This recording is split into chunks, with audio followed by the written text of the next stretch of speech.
ایک خاتون نے مجھ سے مسئلہ پوچھا، میں ان کا نام نہیں جانتا، کسی کا راز فاش نہیں ہو رہا. کہتی ہے میں ساری زندگی اپنے شوہر کی پینٹ سے پیسے نکالتی رہی ہوں اور میں نے پلاٹ خرید لیا ہے، اب اس پہ زکوٰۃ ہے یا نہیں ہے؟ اس خاتون سے میں کہتا ہوں کہ کسی کو نہیں بتا رہا کہ کس کی بات ہو رہی ہے، کوئی غیبت نہیں ہے اس میں، کسی کا راز فاش نہیں ہو. میں خود بھی بھول گیا ہوں کون ہے وہ، ابھی 3-4 دن پرانی بات ہے.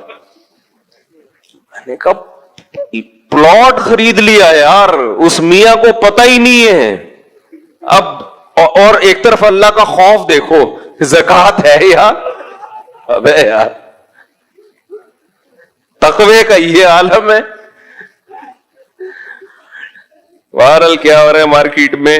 میں نے کہا بھائی چوری کی چیزوں پہ کوئی زکوٰۃ نہیں. اب وہ شوہر کو بتائے کیسے نا، بتائے گی تو شوہر بولے گا یار اس کا مطلب اس دن جو میرے پوری پتلون غائب ہوئی تھی وہ بھی تم نے لی ہے. وہ تو پھر جو کیس نہیں بھی بنتے وہ بھی ڈال دے گا نا. تو اس کے بعد سے تو بھائی میں کہتا ہوں جب شلوار پتلون لٹکایا کرو نا تو بہت احتیاط کے ساتھ، بہت احتیاط کرو.